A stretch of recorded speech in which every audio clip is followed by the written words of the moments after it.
Audio Jungle. সুপ্রিয় শিক্ষার্থীরা, BCS journey with বিশ্বজিতের পক্ষ থেকে সবাইকে স্বাগতম। এসএসসি 2024 সালের রেজাল্ট তোমরা কিভাবে দেখবে অ্যাপসের মাধ্যমে, সেটা আজকে তোমাদেরকে দেখাবো। তো অ্যাপসের মাধ্যমে দেখলে বিষয়টা কি জানো? বিষয়টা হচ্ছে তোমার রেজাল্টটা সর্বপ্রথম দেখতে পারবে। আর যদি সার্ভারের মাধ্যমে দেখো, সেটা সার্ভার অনেক সময় সমস্যা করে, আর এই সময়ে অনেকেই থাকবে যার কারণে সার্ভার একটা সমস্যা থাকে। আর অ্যাপসের মাধ্যমে দেখলে তোমার সবার প্রথমেই রেজাল্টটা দেখতে পারবে। তো চলো দেরি না করে শুরু করা যাক। প্রথমে তুমি একটা কাজ করতে হবে, প্লে স্টোরে যেতে হবে। প্লে স্টোরে যাওয়ার পরে এখানে সার্চ করে লিখতে হবে যে এসএসসি রেজাল্ট 2024 লেখার পরে এখানে ক্লিক করার পরে একটা অ্যাপস চলে আসছে, দেখতেই পাচ্ছ এসএসসি রেজাল্ট 2024 উপরে অ্যাপসটা, সেটা তোমার ইনস্টল করে নিতে হবে। ইনস্টল করার পরে দেখো, আমার ইনস্টল অবশ্যই করা, ঠিক আছে, আমারও করা লাগবে না। আর তোমরা ইনস্টল করার জন্য ইনস্টল করার পরে ওপেনে ক্লিক করবে। ওপেনে ক্লিক করার পরে এসএসসি রেজাল্ট সেখানে ক্লিক করবে। ক্লিক করার পরে কেন্দ্রীয় সার্ভার সেখানে ক্লিক করবে। এখানে দুইটি ওয়ে আছে, তো তুমি যে কোনো একটি ওয়েতে দেখতে পারো।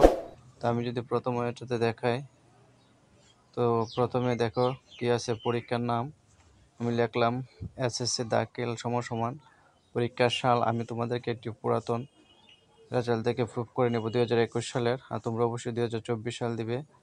আর বোর্ডের নাম তোমরা যে বোর্ড হয়ে থাকো সেই বোর্ডে দিবে। আমি ময়মনসিংহের বোর্ড দিচ্ছি। তারপর ফলাফলের ধরন, একক, বিস্তারিত ফলাফল, ঠিক আছে। তারপর রোল নং দিবে তোমরা। আমি আমার রোল নংটা দিয়ে দিচ্ছি। তারপর রেজি নং দিবে, ঠিক আছে। তোমরা প্রত্যেকে রেজি নং নিজেরা রেজি নং দিয়ে দিবে। দেওয়ার পরে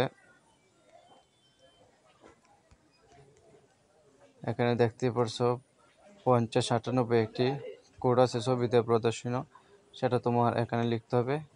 4 অক্ষরে কোডটি 5098 লেখার পরে ফলাফল দেখুন, সেখানে ক্লিক করতে হবে, ঠিক আছে।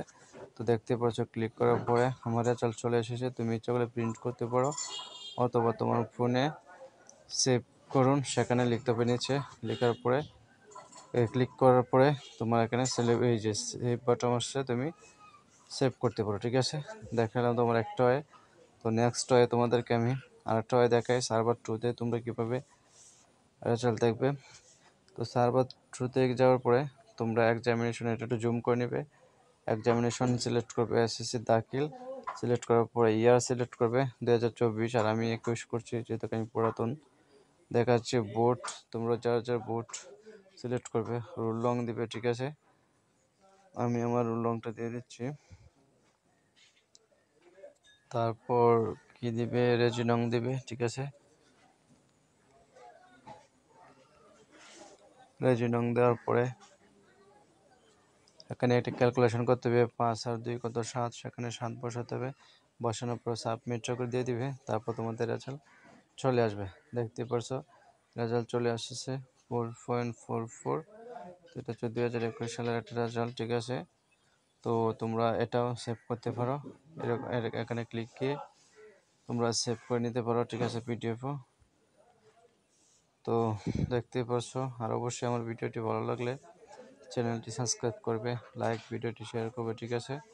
আর তার মধ্যে তোমরা যদি আবার এসএমএসও দিতে পারো, তো এসএমএসও দেখতে পারো। পরীক্ষার ধরন এসএসসি, ঠিক আছে। এসএসসি দেওয়ার পরে বোর্ড দেবে, ঠিক আছে। চট্টগ্রাম দিতে তোমরা যে বোর্ড হয়ে থাকো সেই বোর্ড দিবে। পরীক্ষার সাল, ঠিক আছে, তোমরা যে সাল সেই সাল দিবে 2024। রোল নং দিবে, সেখানে রোল নং দেওয়ার পরে এই যে এখানে রোল নং দেবে। রোল নং দেওয়ার পরে 47, 37, 45 রোল নং দেওয়ার পরে এখানে পাঠানে ক্লিক করলেই তুমি তোমার কাঙ্ক্ষিত এসএমএস চলে আসবে।